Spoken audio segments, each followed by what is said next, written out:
Assalamualaikum warahmatullahi wabarakatuh. Alhamdulillah, kalimat suci, kalimat mulia yang selalu kita panjatkan kepada Zat yang Maha Suci dan Maha Mulia. Karena memang dengan kalimat inilah Zat yang Maha Sempurna, Allah Sang Pencipta, memenuhi segala kebutuhan kita. Dan juga kita panjatkan salam hormat kita yang penuh dengan rindu dan cinta serta penghormatan kepada manusia yang telah diperintahkan oleh Sang Pencipta memang untuk disucikan, dimuliakan dan juga dihormati, Nabi besar Muhammad sallallahu alaihi wasallam, sebagaimana Allah dan malaikatnya telah mengucapkan salam hormat kepadanya. Seperti biasa teman-teman sekalian, di Rabu malam ini kita membahas atau melanjutkan kajian dosa-dosa besar. Dan kita masuk dosa besar malam ini, semoga Allah berkahi, ke-56, merubah patok-patok tanah.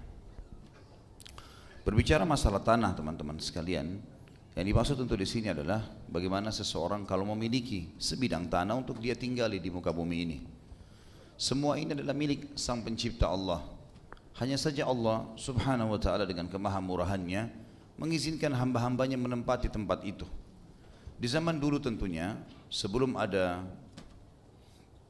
pengaturan administrasi seperti sekarang, atau mungkin zaman teknologi kayak seperti sekarang, orang kalau datang ke sebuah tempat kemudian dia huni, maka dianggap itu tempat dia.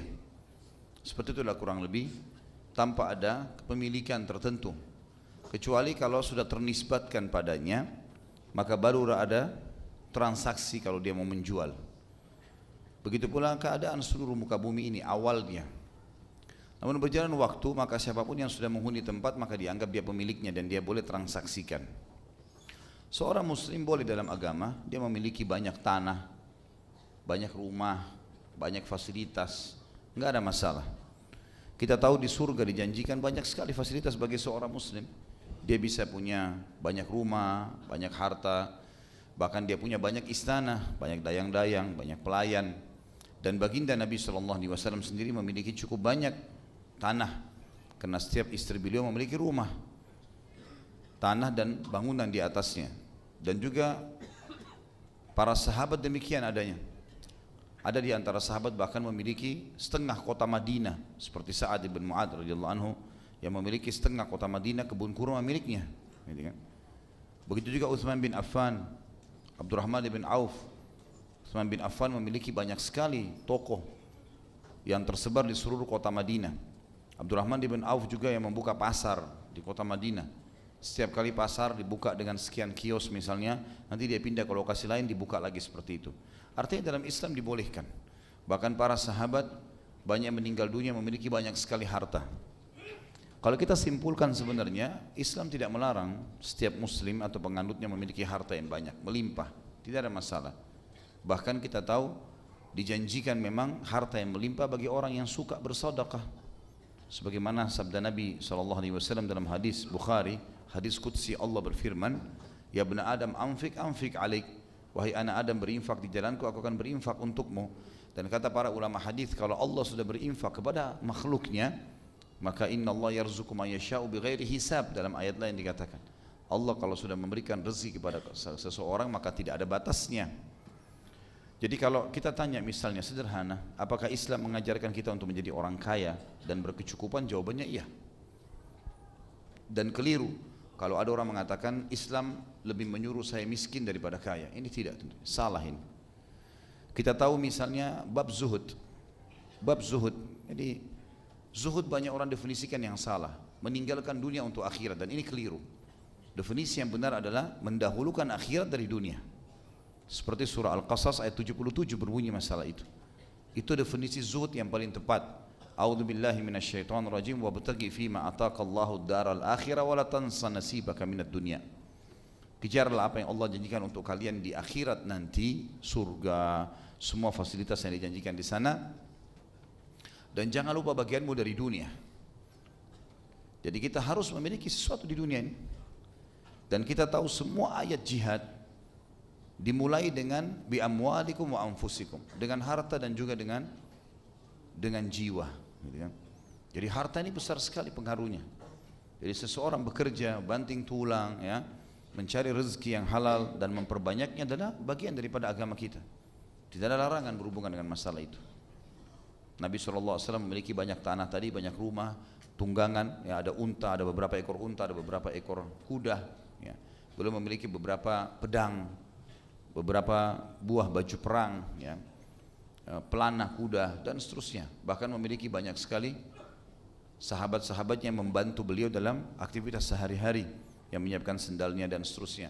Di setiap rumahnya ada pembantu yang membantu istri-istrinya. Ini menandakan memang Islam membolehkan itu, ya. Islam membolehkan itu. Bahkan dengan harta banyak sekali manfaat yang bisa didapatkan. Seperti misalnya hadis yang sahih, telah datang kepada baginda Nabi SAW beberapa sahabat yang miskin. Lalu mereka berkata, ya Rasulullah, sahabat-sahabat kami yang kalah mendahului pahala kami, karena kami puasa, mereka puasa, kami sholat, mereka sholat. Tapi mereka punya pahala ekstra karena mereka menginfakkan hartanya kepada kami. Ajarkan kepada kami amalannya, kalau kami kerjakan, kami juga akan menyamai pahala mereka. Kata Nabi SAW, bacalah subhanallah 33, alhamdulillah 33, Allah Akbar 33. Amalkan saja, setiap saat kau akan mendapat, kalian akan mendapatkan pahala yang besar seperti infaknya orang-orang kaya itu. Rupanya hadis Nabi SAW didengar oleh para sahabat yang kaya. Mereka pun mengamalkan.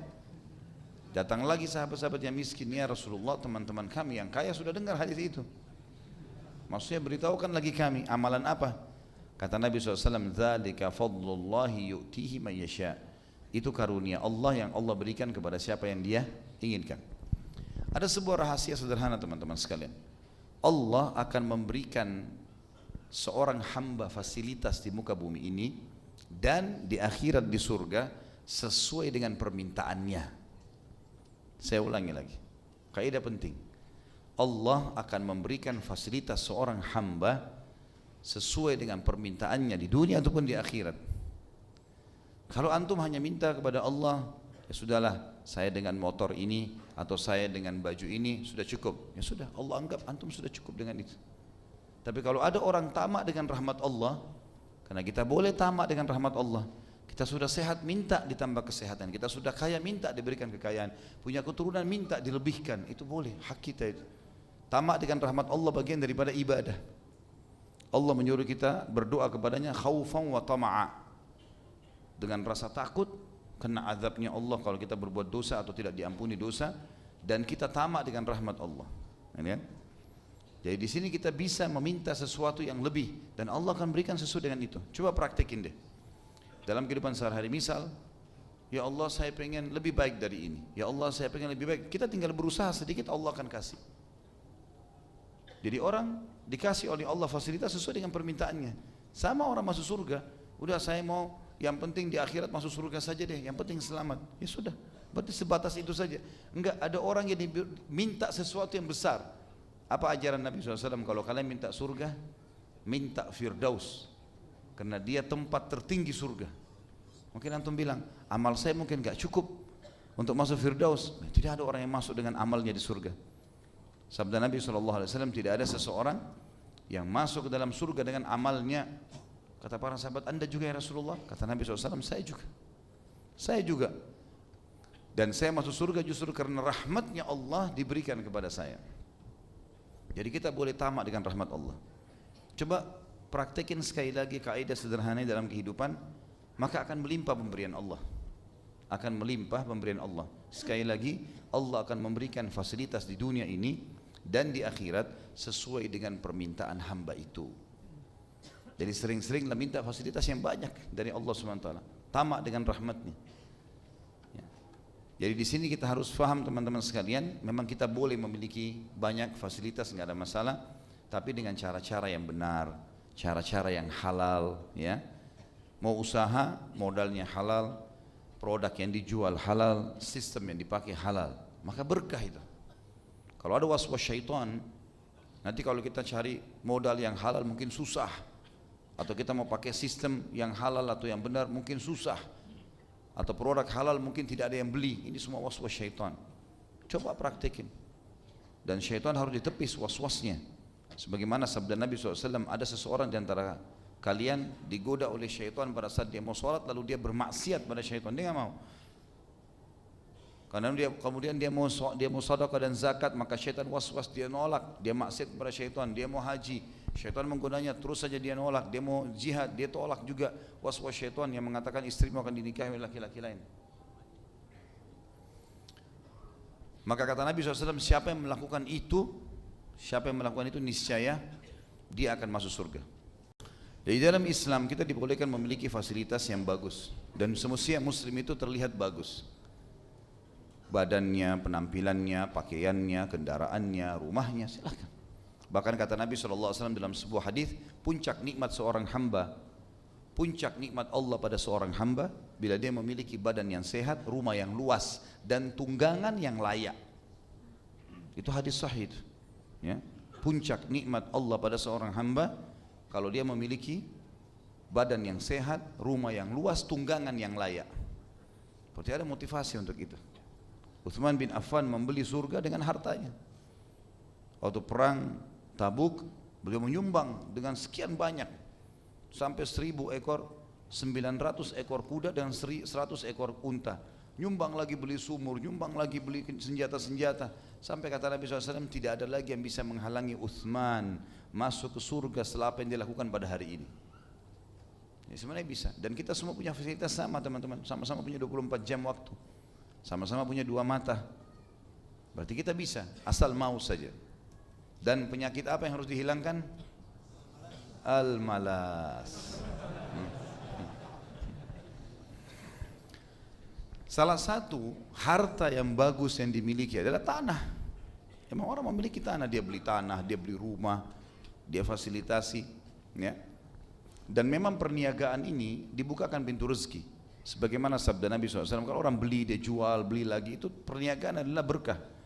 Kata Nabi SAW, Allah membuka, ya, mayoritas rezeki itu, kalau kita mungkin persentasenya 90% rezeki di perniagaan, dan sisanya di hal-hal yang lain.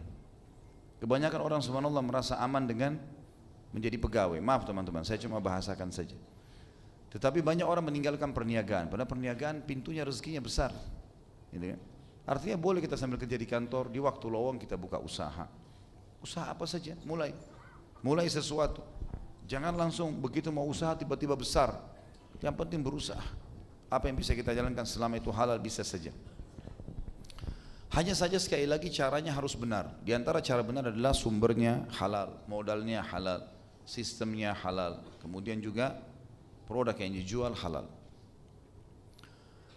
Kalau berhubungan dengan tanah yang sedang kita bahas, yang merupakan dosa besar adalah merubah patok-patok tanah. Dia beli tanah kafling misalnya, kemudian pada saat teman di sebelahnya atau tetangganya di sebelah tidak ada, maka dia mengubah garis tanahnya.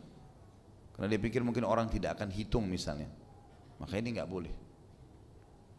Juga tidak boleh teman-teman mengundi nasib dengan mengubah patok tanah tanpa adanya transaksi jual beli atau hibah. Seperti contoh, di masa jahiliyah dulu mereka sering bertanding, berundi. Berundi apa saja? Di antaranya yang sering mereka lakukan adalah mereka melempar batu atau melempar anak panah. Kalau anak panah itu berhasil melewati tanah salah seorang di antara mereka, misalnya dari jarak jauh dipanah, berhasil masuk ke tanah orang, misalnya si A sama si B tanding, si B melemparkan anak panahnya, targetnya ke tanahnya si kebunnya misalnya si A. Lalu anak panah itu berhasil melewati pagarnya, masuk ke dalam tanah. Mereka cek berapa meter anak panah itu lewati, maka itu jadi miliknya si B. Ini kezaliman ini, nggak boleh seperti ini kan?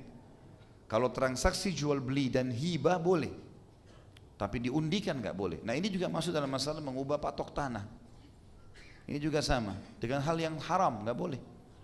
Jadi bukan cuma sekedar cabut patoknya orang dipindahkan, diluaskan atau disempitkan, tapi juga masuk di dalamnya. Kalau dia melakukan seperti tadi, undian-undian, atau orang misalnya ada pertandingan bola, kalau ini menang sekian nol maka tanah saya ini punya kamu, misalnya. Atau mereka undi mobil, kunci mobil yang ditaruh seperti banyak orang kafir lakukan. Ini semua haram dalam agama. Bagi dalam Islam tidak boleh. Mengundi nasib hukumnya haram, nggak boleh sama sekali.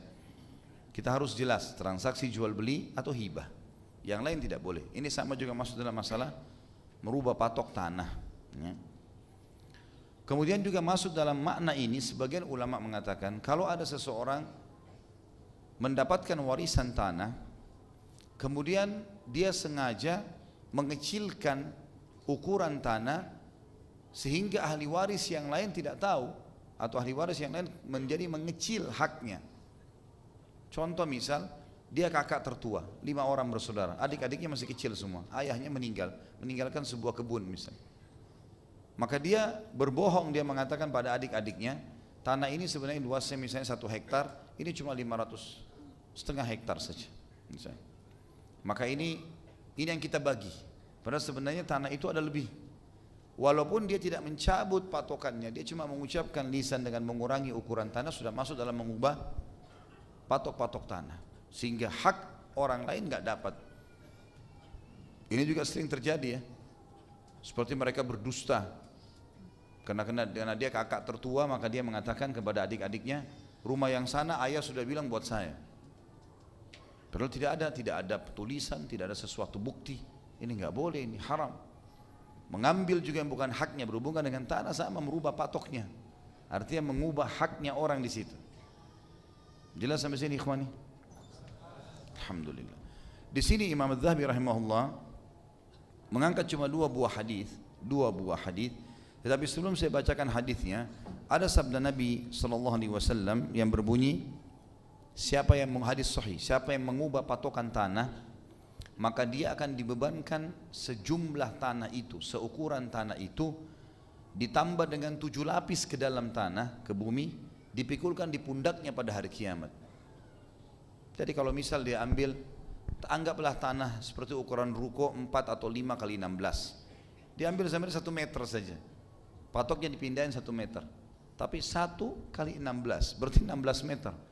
16 meter tanah ditambah dengan 7 lapis ke bumi, dengan batu-batunya, dengan tambangnya, dengan airnya segala macam, dibebankan di pundaknya pada hari kiamat. Ini sebelum masuk neraka, siksaan di mahsyar, sebagaimana disebutkan dalam hadis.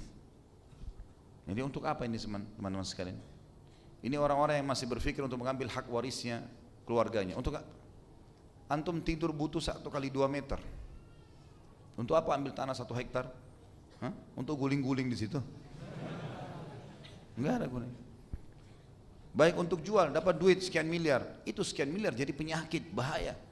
Memakan harta haram berbahaya, menambah penyakit.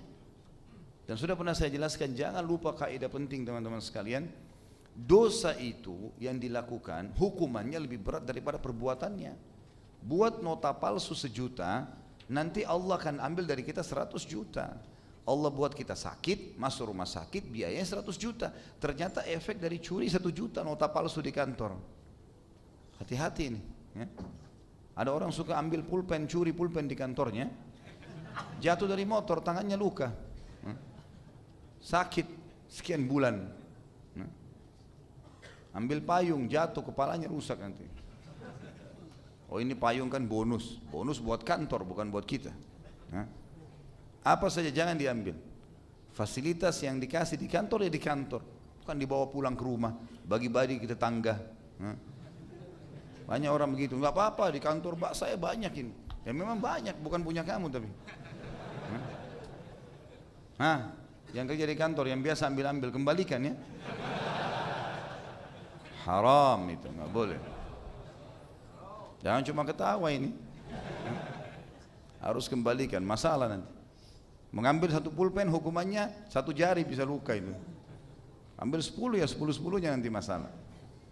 Dosa itu efek jerahnya lebih berat. Maka jangan dicoba-coba, nggak perlu. Nikmati sesuatu yang halal. Baik, di sini katakan Imam Az-Zahabi rahimahullah, orang yang merubah patok tanah atau batas tanah dilaknat Allah dalam hadis Ali bin Abi Thalib dari Nabi sallallahu alaihi wasallam, dalam hadis riwayat Imam Ahmad. Yang dimaksud di sini adalah hadis yang sebelumnya yang kita bahas pada dosa besar ke-55. Pada saat kita jelaskan bahasan tentang menyembelih kepada selain Allah. Amr bin Abi Amr meriwayatkan dari Ikrimah dari Ibnu Abbas radhiyallahu anhu bahwa beliau berkata, Rasulullah SAW bersabda, la'anallahu man dhabaha li ghairillah, la'anallahu man ghayyara tukhumal ard, la'anallahu man kamahal a'ma 'anis sabil, la'anallahu man sabba walidayhi, la'anallahu man 'amila 'amala qaumi Lut. Allah melaknat orang-orang yang menyembelih untuk selain Allah, dan sudah kita jelaskan dosa besar sebelumnya. Sembelihan yang tidak boleh diarahkan kepada Allah atau selain Allah maksud saya. Kemudian Allah melaknat, dan makna laknat adalah mengangkat berkah hidupnya. Kalau dia makan nggak cukup, kalau dia tidur nggak cukup, semua serba nggak cukup, itu namanya laknat. Allah melaknat orang yang merubah patok batas tanah, dan susah kasih contoh-contoh tadi. Ya, bisa dia mencabut patokannya, bisa dia jadikan tanahnya sebagai undian, bisa dia berdusta kepada ahli warisnya. Sudah hafal belum? Ada hadiah buku ini. Kalau saya bilang ada hadiah buku, langsung cepat-cepat konsentrasi ya. Kemudian Allah melaknat orang yang membuat tersesat orang yang buta dari jalan yang benar. Jadi maksudnya biasa kadang-kadang ada orang buta bertanya di jalan, ada orang iseng, dia bukan tunjukin jalan yang benar untuk jadikan bahan-bahan olok ya. Ditertawai, oh bapak ke sana, ternyata orang itu jatuh di got misalnya, atau jatuh di kali, mungkin dia iseng ya. Ini kena laknat ini, nggak boleh. Malah sunnah Nabi SAW kita pandu dia, bawa ke tempat tujuannya ya. Dan kata Nabi SAW, khairun nas anfa'um linnas, manusia yang paling baik, muslim yang paling baik, yang paling bermanfaat bagi manusia yang lain, walaupun itu orang non muslim. Ada seorang syekh subhanallah di Jerman, dia cerita, jadi dia dari Saudi, dia lagi ke Jerman, ada daurah sama istrinya.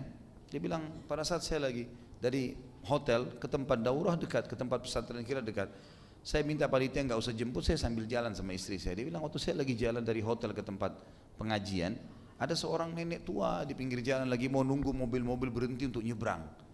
Dia bilang nggak ada mobil yang berhenti. Orang-orang juga lalu lalang, tidak ada yang bantu nenek ini nyebrang.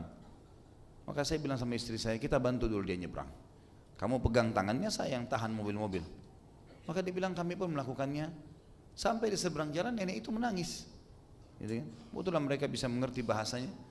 Maka ditanya kenapa anda menangis? Dia bilang saya setiap hari melalui keadaan ini. Selalu saya harus nunggu sampai berjam-jam untuk nunggu mobil berhenti supaya saya bisa nyebrang. Belum pernah saya temukan ada orang seperti kalian. Kalian siapa ini? Kata Syekh ini, kami dari Saudi, penangkan kami orang muslim gini-gini. Kenapa kalian lakukan? Ditanya sama nenek. Agama kami memerintahkan kami berbuat baik, dan kami membantu anda karena anda butuh bantuan. Agama kami membolehkan itu, menganjurkan itu. Lalu dia bilang, belum pernah saya temukan ada ajaran agama seperti agama kalian. Allahu a'lam, saya tidak tahu lanjutan kisahnya apakah nenek itu masuk Islam, tapi saksi bahasan kita adalah bagaimana seseorang itu dianjurkan untuk memandu orang, dan itu ternyata jauh dari orang-orang non muslim di sini. Jadi kadang-kadang ada orang subhanallah, sebagian orang yang hidup di negara-negara non muslim, dia mengatakan negara non muslim itu rapi segala macam. Ada beberapa survei di YouTube diadakan, dompet sengaja dilempar, saya pernah ada cuplikannya, sengaja dijatuhin oleh beberapa orang yang buat acara itu, dilempar di jalanan. Ternyata di Eropa sama di Amerika orang banyak ambil dompet itu, disotin pakai kamera dari jarak jauh. Waktu dia ambil gambar itu di negara-negara Islam, jatuh dompet, begitu jatuh dikejar sama orang-orang muslim, dikatakan dompet kamu jatuh, dompet kamu jatuh. Mayoritasnya semua menunjukkan dompetnya gitu. Maka jangan sampai kita menilai buruk negara-negara Islam hanya karena keadaan kondisi mungkin ekonominya kurang baik atau penataan negaranya kurang. Tapi dari sisi akhlak, penerapan kebaikan itu luar biasa Islam. Termasuk dari contoh si nenek yang diseberangkan oleh orang-orang muslim. Kemudian selanjutnya yang keempat adalah Allah melaknat orang yang mencela kedua orang tuanya. Tentu sini ada dua bahasan ya, ada dua poin dalam mencela orang tua. Yang pertama adalah sesuai dengan hadis Nabi SAW. Allah melaknat orang yang mencela kedua orang tuanya. Lalu kata para sahabat, ya Rasulullah, apakah ada orang yang mencela kedua orang tuanya? Kata Nabi SAW, dia mencela orang tua temannya, maka temannya mencela orang tuanya. Itulah bentuk dia mencela orang tuanya. Maka kita tidak boleh mencela orang tua lain, apalagi orang tua orang lain maksud saya. Hidup orang tua itu sudah meninggal, apalagi kalau sudah meninggal teman-teman sekalian. Kalau sudah meninggal walaupun itu orang kafir, nggak boleh kita celah-celah. Diambil dari pelajaran Ikrimah radhiyallahu anhu, anaknya Abu Jahal. Waktu dia syahadat, Nabi SAW mengatakan, Jangan kalian cela ayahnya, karena ayahnya walaupun jahat dalam Islam diberi gelar Abu Jahal, Fir'aunnya umat ini, tapi sudah mati. Karena dia sudah mati. Karena celaan itu tidak akan sampai kepada yang sudah mati. Sudah selesai. Ini orang sudah masuk Islam, dia berbeda. Dia ayahnya. Jangan sampai ada orang baru masuk Islam, atau mungkin kita tahu tetangga kita ayahnya dulu pemabuk misalnya, tapi dia teman sekolah kita baik, prestasi, jangan diolok-olok ini. Nggak boleh sama sekali. Dan nggak ada hubungannya antara dia sama orang tuanya. Ini yang pertama, yang dimaksud dengan Allah melaknat orang yang mencaci orang tuanya dengan cara dia mencaci orang tua orang lain sehingga orang lain mencaci maki orang tuanya. Yang kedua memang seperti lafaz hadis ini, dia mencela orang tuanya. Ada orang begitu kasar sekali sama ibunya, sama ayahnya. Ah ibu ini, ah ayah ini. Saya lebih ngerti, saya kan kuliah, ibu enggak misalnya. Atau apalah bahasa-bahasa kasar ini, enggak boleh sama sekali. Ada seseorang pernah bertanya di telepon kepada seorang syekh lagi live di TV, sampai syekhnya menangis terisak-isak. Dia bilang, "Syekh, bagaimana hukumnya istri saya berseteru sama orang ibu saya, dan ibu saya ini masih numpang di rumah saya?" Syekhnya langsung nangis tiba-tiba, terisak-isak, membawa acaranya pun bingung kenapa syekhnya nangis gitu. Lalu dia mengatakan, "Akhi, saudaraku, bertakwa kepada Allah. Ucapanmu itu berat di sisi Allah. Kau mengatakan bahwasanya ibumu numpang padamu, walaupun itu rumahmu, kamu yang numpang, bukan ibumu yang numpang. Karena kamu dengan hartamu milik ibumu." Gitu kan? Maka hati-hati teman-teman sekalian. Jangan mentang-mentang kita sudah jadi sarjana, sudah pintar, sudah punya rumah sendiri di rumah, sudah punya mobil, ibu datang dari kampung, mungkin pakaiannya atau ayah kita kelihatannya kayak orang-orang pakaian orang kampung atau membawa masih belum mengerti dan seterusnya, lalu kita anggap remeh. Tidak, merendahlah. Allah SWT suruh kita merendah. Wakhfid lahuma janaha dzulli minar rahmah. Allah suruh kita merendah dengan penuh kasih sayang kepada kedua orang tua kita. Gitu kan? Jadi jangan sampai kita hina. Kadang-kadang ada orang tertawakan orang tuanya, diolok-olok karena orang tuanya tidak mengerti. Ini tidak boleh sama sekali. Hati-hati. Ridha Allah ada di ridha kedua orang tua. Dan yang terakhir adalah Allah melaknat orang yang melakukan perbuatan kaum Lut atau homoseksual. Ini sudah pernah kita bahas pada bab khusus masalah homoseksual. Ini penyakit, tidak boleh sama sekali ada di tengah-tengah komunitas muslim. Ini semua banci-banci ini harus dihukum, ya. Dihukum, bukan diorbit, ya. Dihukum. Hukumannya tentu di sini adalah diberikan pelatihan-pelatihan, dikeluarkan dari komunitas muslim dulu yang sehat supaya mereka tidak mengganggu, karena ini penyakit. Sebagaimana pernah terjadi zaman Nabi SAW, ada banci yang masuk di Madinah lalu cerita-cerita dengan para sahabat laki-laki seakan-akan mengganggu, menggoda mereka. Maka Nabi SAW mengatakan, keluarkan orang ini dari Madinah. Dia sudah baik, sembuh kembali. Kalau enggak boleh. Ini kan? Nah, ini bahaya ini. Homoseksual lebih berat daripada zina. Kalau orang berzina, kalau dia berzina, naudzubillah, sebelum menikah, maka hukumannya berapapun umurnya ya, selama dia belum menikah, walaupun dia orang tua. Kasusnya sudah menikah atau belum menikah. Kalau dia belum menikah, kemudian dia berzina, dicambuk 100 kali derah dan diasingkan 1 tahun. Kalau dia sudah menikah, walaupun dia masih umur 17 tahun misalnya, hukumnya rajam. Dilempar batu sampai mati kan gitu. Itu hukum Islam. Kalau homoseksual dan lesbian teman-teman beda. Sudah nikah atau belum nikah, kalau kepergok ini dihukum, dilempar batu, dirajam. Lebih berat daripada zina. Lebih berat daripada zina.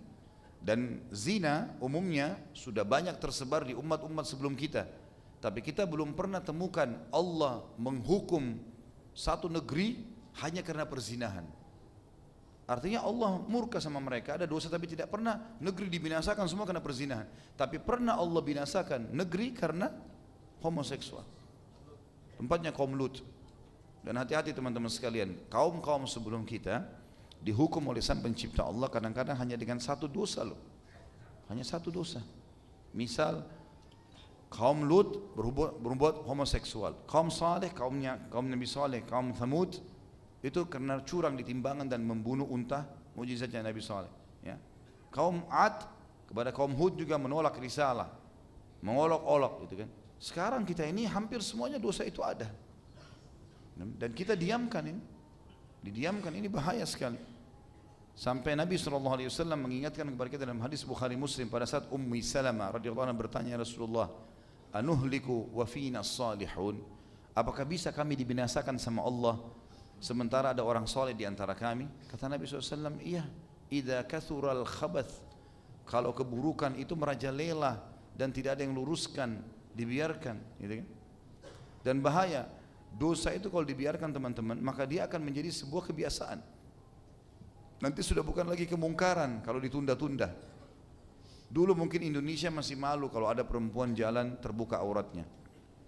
Saya mendengarkan dari beberapa orang tua kami dulu kalau di Sulawesi Selatan ya, itu masih tahun 60-an mungkin, itu perempuan-perempuan kalau mau keluar di pedalaman, kadang-kadang sering mereka masih menggunakan sarung kalau keluar.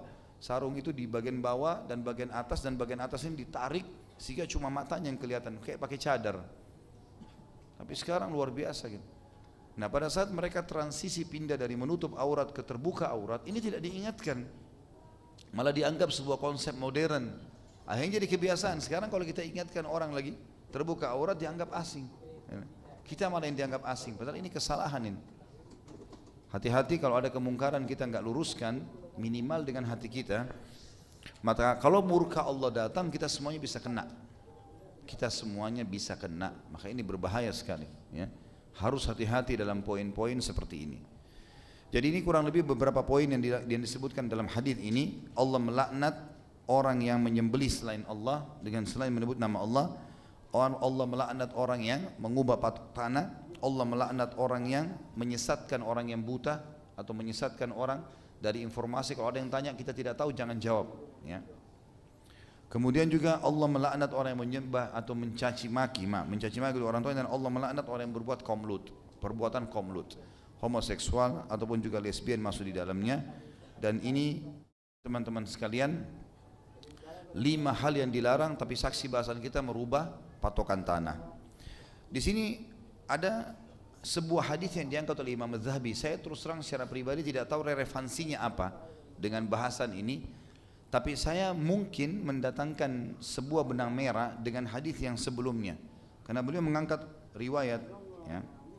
Diriwayatkan dari Abdul Aziz Ad-Darawardi dari Amr, dan dia menambahkan padanya, la'anallahu man waqa'a ala bahimah. Allah melaknat orang yang menggauli hewan. Jadi di sini kemungkinan besar seperti yang disebutkan di sini adalah, atau kemungkinan besar ini dimaksud adalah tambahan riwayat dari riwayat 5 larangan tadi. Jadi ini yang keenamnya ya. Dan ini larangan yang lain tentunya. Ada orang subhanallah diwaswas oleh syaitan. Banyak manusia, banyak dia gauli hewan ya.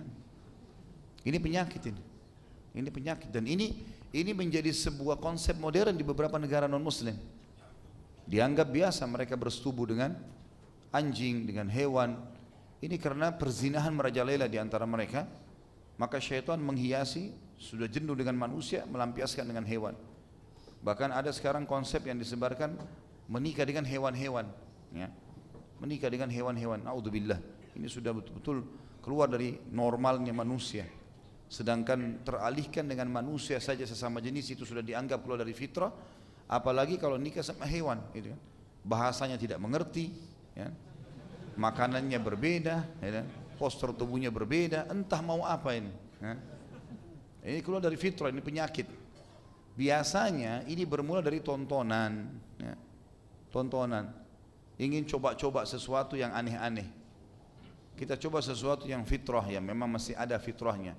Allah membuat kita merasa enggak enak, jijik segala macam, atau merasa tidak suka, itu karena memang Allah mau menjaga kita pada fitrah kita. Ya.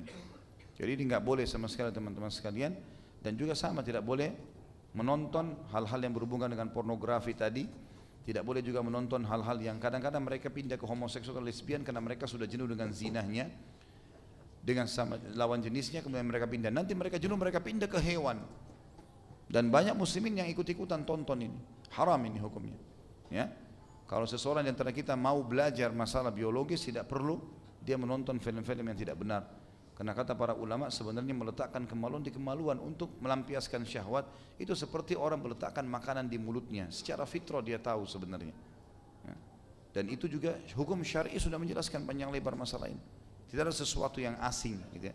Tidak ada sesuatu yang asing dalam masalah itu. Jadi tambahan riwayat ini, tulisan tadi ini atau riwayat hadis yang saya sebutkan adalah yang paling kuat. Yang saya bilang relevansinya adalah benang merahnya dia tambahan riwayat yang sedang kita baca. Jadi ada 6 hal yang dilaknat oleh Nabi SAW. Baik, kita berdoa kepada Allah Subhanahu Wa Taala yang Maha Pemurah dan Maha Adil untuk menjadikan pertemuan kita ini diberkahi olehnya dan dijadikan sebagai tambahan amal kita pada hari kiamat. Semoga seluruh amal yang pernah kita kerjakan sampai menjelang ajal tiba nanti diterima dengan kemahamurahannya, dan semoga semua dosa yang pernah kita kerjakan tidak terkecuali terutama yang hadir di masjid ini semuanya diganti insyaallah dosa-dosanya menjadi pahala. Kemudian semoga Indonesia diberikan keberkahan, keluasan rezeki, muslimin disatukan di bawah ukhuwah Islamiyah, kembali kepada Al-Quran dan Sunnah dalam ibadah mereka, dan juga diberikan pemimpin muslim yang kembali kepada Al-Quran dan Sunnah, dan semoga Indonesia menjadi contoh bagi negara-negara yang lain. Tidak pernah kita lupa mendoakan saudara kita di Palestina, di Syria, di Yaman, di Irak, di Myanmar, di Ahsa, dimanapun mereka berada sedang tertindas. Semoga Allah ikhlaskan niat mereka, terima para syuhada mereka, muliakan Islam di tangan mereka dan tangan kita semua, dan semoga Allah partisipasikan kita bersama mereka di pahala baik dengan doa, dengan harta dan juga dengan jiwa kita. Dan semoga Allah dengan kemahamurahannya menyatukan kita semua di surga firdausnya tanpa hisab, sebagaimana disatukan kita di majlis ilmu yang mulia ini. Mungkin begitu saja. Subhanakallahumma bihamdika asyhadu an la ilaha illa anta astaghfiruka wa atubu ilaik. Wassalamualaikum warahmatullahi wabarakatuh.